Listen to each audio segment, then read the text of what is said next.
અરે બેન, તમે કેટલું પાણી વાપરો છો? હાથ થઈ આખો ટાંકો ખાલી કરી દો છો. બેન, અમે તો જરૂર પૂરતું જ પાણી વાપરીએ છીએ. બેન, મને બધી ખબર છે. તમે હવારે કપડા ધોવો ને તો સતત નળ ચાલુ રાખો છો.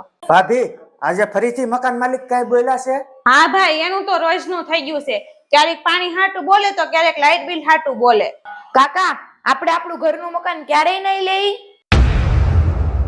એ વિશ્રુતિ બેન, હા બોલો ની બેન. આમ જવો તો આ ઘરની માર ગાડી આમ મુકાય. આ ગાડી લેવરાવી લ્યો. અમારી ઘરે મહેમાન આવ્યા છે ને એની ગાડી છે, હમણાં લેવડાવી લઉં છું. તમારા મહેમાનને કહેવાનું ગેટની બહાર ગાડી મૂકીને આવે. ગેટે ચોખ્ખું લખેલું છે, એને વાંચતા નથી આવડતું. મનોજભાઈ, હું તમને શું કહું, આપણા મકાન માલિકની બાઈની મગજમારી રોજ રોજ બહુ વધતી જાય છે. તમારા ભાઈને કહેજો ને બીજે ક્યાંક ગોતવાનું ચાલુ કરી દે. કેમ, આજે પાછું કઈ છું છે? હવે તો આપણી ઘરે મહેમાન આવે ને એને નીચું જોવા જેવું થાય છે. કાકા, આપણે તો એને ટાઈમે ભાડું આપી દઈએ છીએ, તો ઈ આપણને નેકરા કેમ ટક ટક કર્યા કરે? બટા, આપણે એક ભાડુત કહેવાય. ભાડુતની વેદના મકાન માલિક ક્યારેય ન સમજી શકે. તો કાકા, આપણે ઘરનું મકાન ક્યારે થાહે? બટા, આપણે થઈ જાય જ્યારે આપણા નસીબ ઉઘડશે ને તો આપણે ઘરનું મકાન હશે.